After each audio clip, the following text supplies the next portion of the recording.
सन्माननीय प्राचार्य, उपप्राचार्य व तसेच आदरणीय सर्व शिक्षक व इथे उपस्थित असलेले माझे सर्व विद्यार्थी मित्रांनो, तुम्हा सर्वांना माझा मनापासून नमस्कार.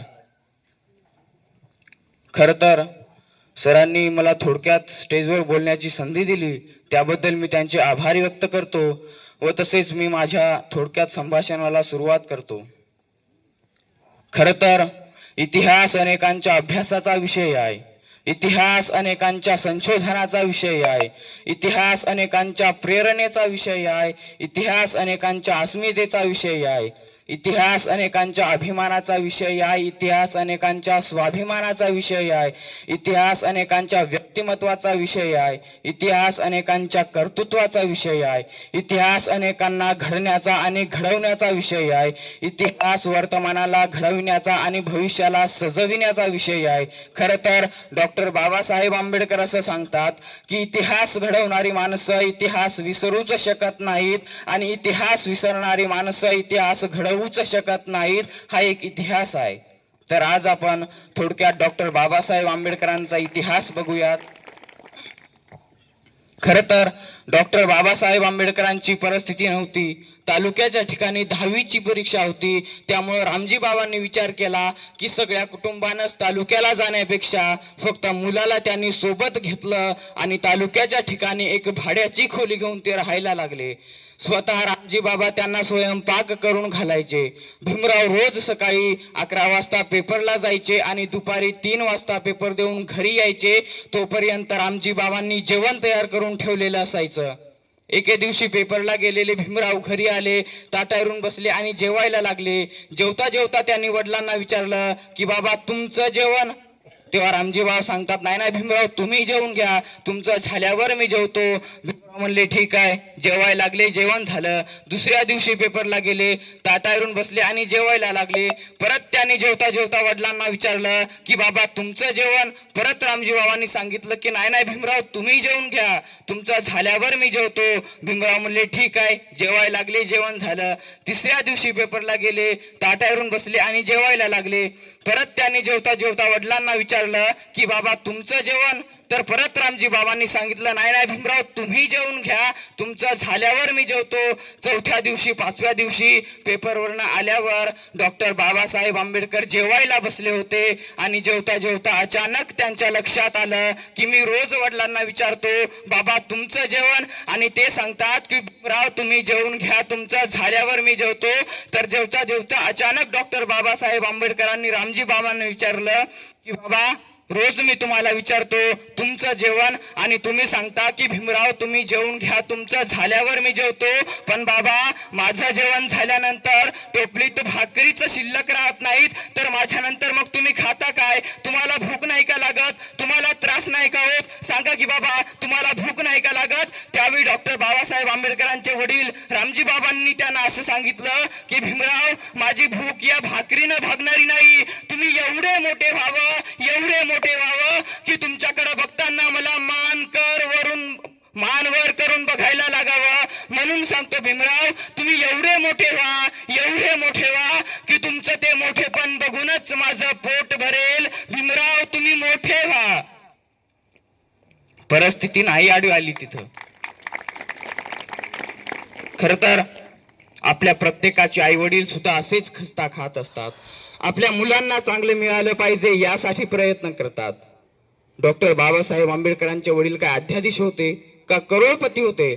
अहो पुस्तकं विकत घेऊन देता येत नव्हती बाबासाहेबांना. वाचनाची आवड आहे पण नाही घेता येत. एक वेळ स्वतः उपाशी राहायचे पण पोराला अगोदर पुस्तक आणून द्यायचे. परिस्थिती नाही आडवी आली तिथं.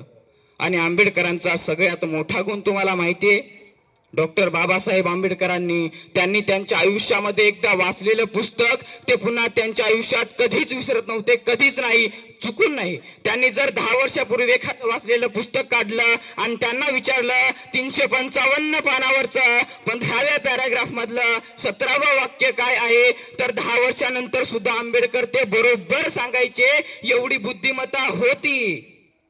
ती काय वरून आली? नाही, त्यांना जरा दिलंच असेल जास्त.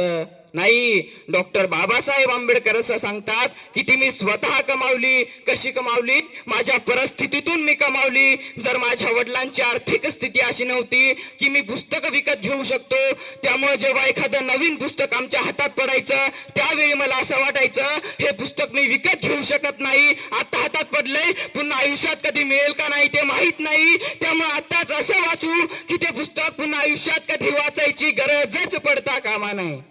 ह्याला परिस्थितीवर मात करणं म्हणतात. ह्याला काय काय माणसं कारण सांगतात आमची परिस्थिती नव्हती. हो, खर तर परिस्थिती माणसाला घडवतही नाही आणि परिस्थिती माणसाला बिघडवतही नाही. माणूसच परिस्थिती घडवतो आणि माणूसच परिस्थिती बिघडवतो. ही सगळ्यात मोठी गोष्ट आहे. खर तर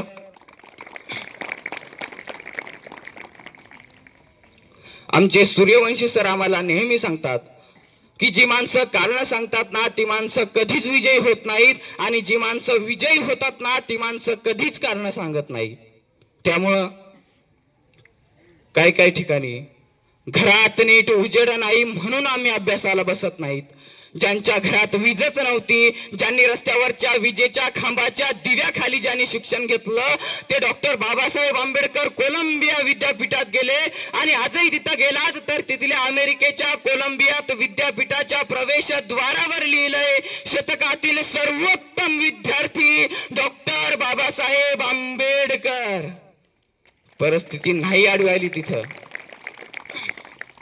आणि तिथंच कुणीतरी एक धनिक पुत्र त्यांच्या बरोबर शिकायला होता आणि त्या धनिक पुत्राला रात्री कधीही जाग आला तर डॉक्टर बाबासाहेब आंबेडकर कायम अभ्यास करतानाच त्याला आढळायचे.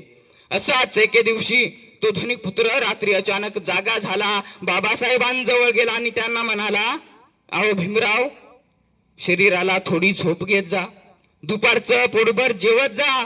त्यावेळी डॉक्टर बाबासाहेब आंबेडकरांनी त्या धनिक पुत्राला उत्तर दिलं की बा, झोपायला मला वेळ नाही आणि दुपारचं जेवायला माझ्याकडे पैसे नाहीत. मग तो धनिक पुत्र बाबासाहेबांना काळजीनं म्हणाला की अहो भीमराव, तुम्ही जगणार कसे? तुमच्या शरीरात बळ कसं येणार? त्यावेळी डॉक्टर बाबासाहेब आंबेडकरांनी पुन्हा त्याला उत्तर दिलं की बाळा, ज्यावेळी मला असं वाटतं खचल्यासारखं त्यावेळी माझ्या डोळ्यासमोर राजर्षी शाहू महाराज उभा राहतात. अरे माझे हजारो दलित बांधव माझ्या नजरेसमोर येतात आणि मग माझ्या अंगात बळ येतं. अरे बाळा, या लोकांसाठी मला घडलं पाहिजे, या लोकांसाठी मला शिकलं पाहिजे. ही तीव्रता असते ना ज्यावेळी पाठीशी, त्यावेळी आपल्या प्रत्येकाच्या हातातनं कृती घडतं, कर्तृत्व घडतं. हे महत्वाचं आहे. असंच तुम्हाला एक थोडक्यात गोष्ट सांगतो. आमच्या अगोदरच्या महाविद्यालयामध्ये मी असंच वर्गात थोडक्यात डॉक्टर बाबासाहेब आंबेडकरांविषयी, छत्रपती शिवाजी महाराजांविषयी भाषण सांगत होतो.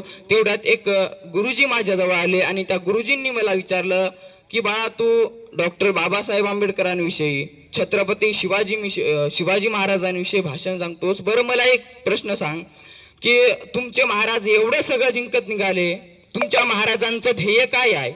तुमच्या महाराजांचं स्वप्न काय आहे? तुमच्या महाराजांची महत्वाकांक्षा काय आहे?